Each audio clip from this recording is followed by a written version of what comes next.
ٹکٹوں کی تقسیم کا فیصلہ ہونا ہے اور ٹکٹیں تقسیم دی جائیں گی. آج بھی ایکٹیویٹی ہے، کل بھی ہے. اسی طریقے سے پاکستان تحریک انصاف نے بھی سٹارٹ کر دی ہیں اپنی سرگرمیاں، انتخابی سرگرمیاں، اور ٹکٹ ہولڈرز کے ساتھ مل کے ان کے انٹرویوز کر کے ٹکٹس فائنل کی جا رہی ہیں. اور مسلم لیگ نواز نے بھی یہ کام شروع کر دیا ہے بڑی تیزی سے. اگر انہوں نے کالعدم ہی کرنا ہے، فیصلے کو ریجیکٹ ہی کرنا ہے، تو پھر وہ یہ کام کیوں کر رہے ہیں؟ اس کا مطلب یہ ہے کہ ان کو ابھی تک 100% یقین نہیں کہ وہ اس میں کامیاب ہو جائیں گے الیکشن ملتوی کروانے میں، کیونکہ سیکٹری خزانہ بھی پھنسیں گے. اگر 21 ارب روپے جاری نہیں کرتے تو سیکٹری خزانہ، وزیر خزانہ، یہ دو تو فوری طور پہ آ جائیں نرگے میں، اور اس کے بعد پھر وزیر اعظم صاحب کی نمبر آئے گا. ایک بات. دوسرا بات ہے کہ الیکشن کمیشن آف پاکستان نے آج اجلاس بلا لیا ہے اور انہوں نے بریفنگ لینی ہے، اور بریفنگ لیں گے. ایک تو عرفان قادر صاحب ان کے وکیل، تو عرفان قادر صاحب بتا چکے ہیں جی بالکل ضرورت ہی نہیں ہے، آپ یہ فیصلہ ایک سائڈ پہ رکھ دیں، یہ فیصلہ غیر آئینی ہے. ان کا یہی سٹائل ہے. لیکن چیف الیکشن کمیشنر اور ان کے دیگر ارکان جو ہیں وہ شاید عرفان قادر صاحب کی اس بات سے اتفاق نہ کریں. اس کی ریزن یہ ہے کہ الیکشن کمیشن آف پاکستان کو بھی اب وہ والا آرڈر نہیں ہے، اب اسپیشل آرڈر ہے، اور اسپیشل آرڈر کو نہ ماننے کی صورت میں چیف الیکشن کمیشنر کو عہدے سے ہاتھ دھونا پڑ سکتا ہے. اور یہ بھی کہا جا رہا ہے کہ چیف الیکشن کمیشنر کی قربانی دے دیتے ہیں تو پھر چیف الیکشن کمیشنر کا عہدہ خالی ہو جائے گا. تو نہیں جناب، آئین کے مطابق چیف الیکشن کمیشنر کا عہدہ کبھی خالی نہیں ہوتا، بلکہ سپریم کورٹ سے چیف جسٹس آف پاکستان کسی بھی جج کو، سپریم کورٹ کے جج کو نامینیٹ کریں گے اور وہ فوری طور پہ قائم مقام چیف الیکشن کمیشنر کا حلف اٹھا لیں گے. تو لہٰذا یہ معاملہ پھر مزید ہاتھ سے نکل جائے گا. تو پھر تو چیف الیکشن کمیشنر بھی ان کا فارغ اگر ہوتا ہے تو پھر جوڈیشری سے آئے گا فوری طور پہ، اگر حکومت اور اپوزیشن کے درمیان اتفاق نہیں ہوتا تو. یہ ہے صورتحال، اور عہدہ خالی نہیں رہے گا. اس کے بعد آج ایک اور بڑی ہوگی جی سٹرنتھ شو کرنی ہے، اپنی سیاسی قوت کا مظاہرہ کریں عمران خان صاحب. سپریم کورٹ کا جو فیصلہ آیا ہے اس کی خوشی میں آج انہوں نے شام 6 بجے پورے ملک میں اور خاص طور پہ لبرٹی لاہور میں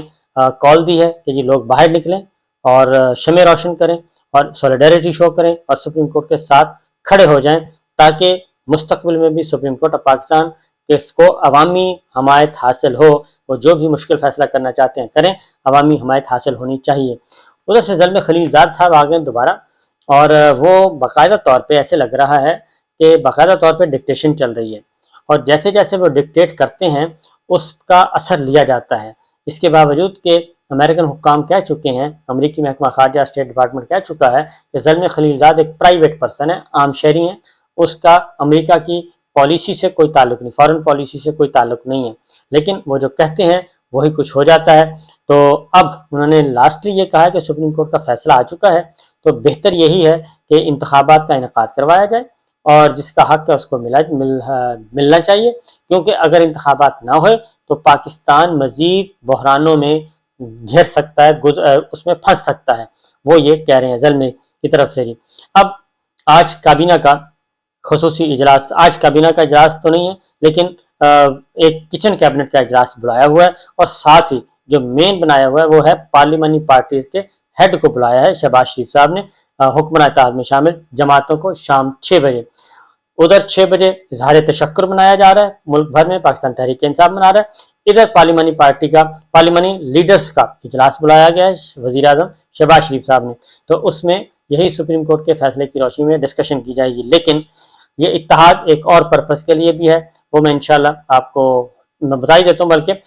وہ اس لیے ہے کہ اب کوشش کی جا رہی ہے کہ پی ڈی ایم، پاکستان پیپلز پارٹی، یعنی کہ تمام 14 کی 14 جماعتیں انتخابی اتحاد میں تبدیل ہو جائیں، کیونکہ ان کو بھی شبہ ہے، دھڑکا لگا ہوا ہے کہ یہ 100% تو یقین نہیں ہے کہ ہم انتخابات ملتوی کروانے میں کامیاب ہو جائیں گے، اور اس لیے الیکشن کی تیاریاں بھی کر رہے ہیں، ٹکٹس بھی دے رہے ہیں. مسلم لیگ نواز بھی، پیپلز پارٹی بھی، مولانا فضل الرحمان صاحب بھی، اے این پی بھی، سارے کے سارے لگے ہوئے ہیں، اپنے امیدوار فائنل کر رہے ہیں. پاکستان تحریک انصاف تو کر ہی رہی ہے، لیکن ساتھ ہی ساتھ وہ اس طرف بھی لگے ہوئے ہیں کہ الیکشن ملتوی ہونے کا 100% یقین نہیں ہے، لہٰذا تیاری بھرپور قسم کی جاری رکھی جائے. اور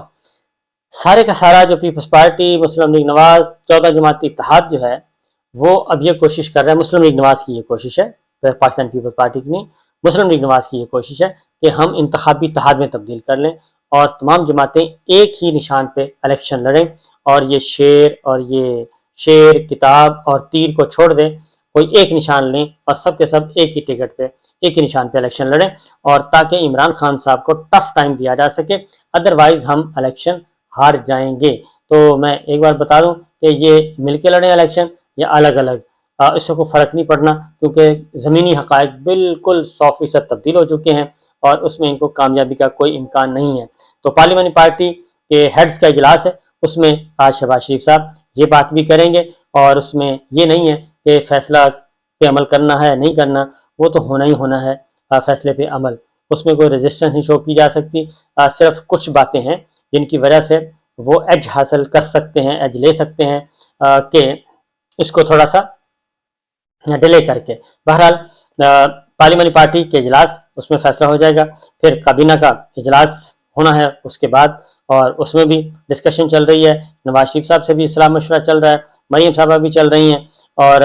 صلاح مشورے کے ساتھ تو دیکھنا یہ ہے کہ کس کی بات مانی جائے گی، لیکن فی الوقت صورتحال یہ ہے کہ ان کے کنٹرول میں کچھ نہیں ہے۔ الیکشن کمیشن، کیونکہ سپریم کورٹ نے براہ راست جو احکامات جاری کیے ہیں، صرف ایک ہی صورت باقی بچتی ہے، اگر یہ انتخابی اتحاد میں کنورٹ کر لیتے ہیں اپنے آپ کو، تو پھر اگلا سٹیپ ان کا ہے اٹھانے کا، کہ پھر ہو سکتا ہے اگر سپریم کورٹ یہ پریشر ہم برداشت نہیں کر پا رہے اور پنجاب کا الیکشن ہونا ہی ہونا ہے، تو پھر ہم آخری کارڈ کھیل دیں کہ پورے ملک میں الیکشن کروا دیں، لیکن اس کے لیے پہلے ضروری ہے کہ ہم انتخابی اتحاد، اپنے آپ کو انتخابی اتحاد میں کنورٹ کر لیں۔ تو بہرحال اتنا آسان نہیں ہے انتخابی اتحاد میں کنورٹ کرنا، کیونکہ پنجاب میں پاکستان پیپلز پارٹی اپنا حصہ مانگے گی، مولانا فضل الرحمان صاحب بھی مانگیں گے نون لیگ سے، اور نون لیگ اس معاملے میں بہت زیادہ کنجوس واقع ہوئی ہے، وہ اتنی فراخ دل نہیں ہے کہ وہ ان کو دے سکے سیٹیں ان میں تقسیم کریں، کیونکہ پیپلز پارٹی کبھی بھی نہیں چاہے گی کہ پنجاب میں وہ ادھر آئیں، وہ صرف ایک ہی صورت میں کہ سندھ میں پھر مسلم لیگ نواز کی نمائندگی ہونی چاہیے، ادھر پاکستان پیپلز پارٹی کو اگر سیٹیں لینی ہے تو سندھ میں اتنی سیٹیں ہمیں دے دیں۔ یہ بات چل رہی ہے کہ جتنی پنجاب میں سیٹیں آپ ہم سے لیں گے اتنی سیٹیں آپ ہمیں سندھ سے دے دیں، یہ نون لیگ کہہ رہی ہے۔ تو لگتا نہیں ہے کہ ان کے درمیان کوئی انتخابی اتحاد ہوگا، پیپلز پارٹی تیر کے نشان پہ ہی لڑے گی، مسلم لیگ نواز شیر کے نشان پہ لڑیں گے، اور مولانا تو ظاہر ہے کتاب پہ ہی لڑنا ہے۔ تو یہ صورتحال اس وقت چل رہی ہے جی۔ تو آج کافی امپورٹنٹ دن ہے، ایک طرف بائیکاٹ لیکن دوسری طرف الیکشن کی تیاری، اور نہ صرف تیاری بلکہ بھرپور تیاری چل رہی ہے۔ اب تک کے لیے اتنا ہی، اجازت دیجیے، اللہ حافظ۔